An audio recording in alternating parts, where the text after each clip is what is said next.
So I'm looking at once what was the headquarters of HSBC. Prior to that, Midland Bank. I worked there for 15 years. I left in 2000, so I know this area really well.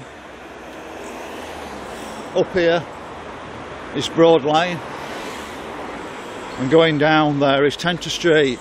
Now, I'd heard for a while ago that this roundabout was going to get taken out, and they were going to put traffic lights here and make it into a junction. Well, I don't believe that's the case. I think they're going to do something else, but I'm sure the information's probably out there. But a lady said they had lovely flowers in here and they've just gone and thrown them out.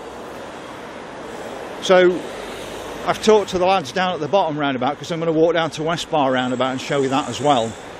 At West Bar roundabout, they're actually going to put all zebra crossings all the way around it, so at each entrance to the roundabout there'll be zebra crossings across, and he said they were taking the lights out. So I suspect it's probably going to be similar here as well. It looks like the 15-minute cities aren't quite a conspiracy theory. But when did we ever vote for any of this? Now, all this land to the left is now built up with these ginormous high-rises. These weren't around back in 2000 when I left. All this left-hand side of Tenter Street was actually industrial land. Now, at one bit, you used to be able to park on there when you say you got an emergency that night or something going off and you didn't want to come on the bus. You could park on the left-hand side all day with no problem at all. Well, it's impossible now, because they've actually narrowed all the roads on the left-hand side and made it impossible. And I think they'll be charging on there, if not already charging. But like I said, we don't know if they're going to be narrowing these roads either way into this roundabout or not. Whether it's going to be lights or whether it's going to be zebra crossings all the way around. Absolute madness. No need to do it, because as you can see already how the traffic's backing up on here. But what I'm going to do is I'm going to walk all the way down to West Bar, which isn't far, and just show you West Bar as well. I thought I'd show you the full picture. I was going to do separate videos, but I think it's better if I do it all in one go, and then you can join the dots together. But I'll be doing a freedom of information request now on it, asking the council how they've justified it, where was the consultation, how much is it costing, and where they're getting the money from. But if you just bear with me while I get down to the West Bar roundabout, it's not far. But like I said, all this land at the side was industrial land, just completely wiped out. You can't run a country on a service industry alone. It's like the council do not like our history and they're trying to wipe it out. Not everybody wants to work in an office or a soulless warehouse. But what I'll do is I'll pick up at the bottom when I walk down there and carry the video on from there.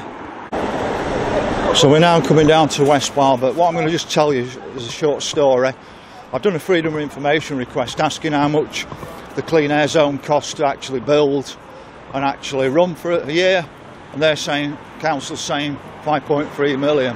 I don't believe that figure. I think that's way too low for the amount of work involved in the clean air zone.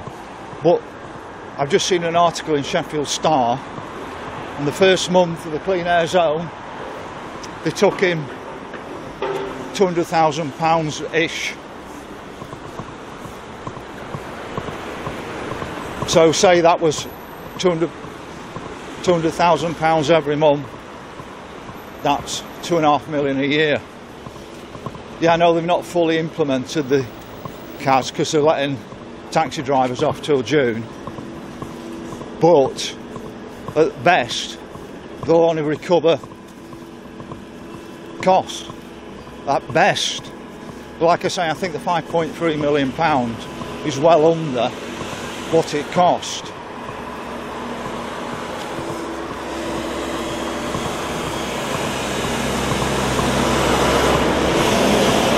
So we're nearly at West Bar roundabout, but I thought I'd just fill you in with that. So they're basically destroying Sheffield city centre even more.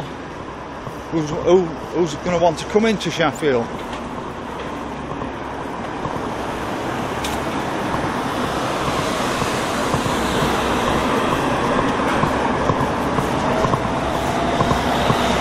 So you've got the new Law Court building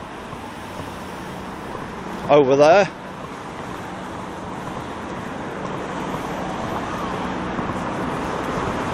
And to my left hand side is the old West Bar fire station, and it was also a police station. So at one bit, if I was going to Hillsborough, I'd come down that road across there and then I'd cut down there to get to Hillsborough. Well, now you go on the actual ring road, but you can see how different it is around here. That building over there with the towers is the new Soho Gardens and Yard. This would have been the old Penistone Road, coming down there from Snig Hill. That takes you off down to the ring road. But it's unrecognisable to say I only stopped working here 2,000 years ago. I feel like a foreigner in my own city. Now my ancestry goes back at least 200 years in Sheffield. I've seen my uncle's family tree. I'm absolutely disgusted just erasing our past bit by bit, turning it into a 15-minute smart city. So I've talked to the lads who are working on it, and what they said is they think that they're putting zebra crossings at each entry point to the roundabout. Now I think they'll probably also narrow the roads as well. I think that's what all the other work's going ahead for, but you make your own mind up on it. And like I said, I'll be banging freedom of information requests in now to the council to ask them how they justified it, where the money's coming from and what they're actually doing. So that's it. That's just a quick video of Tenter Street and West Bar roundabout upgrades.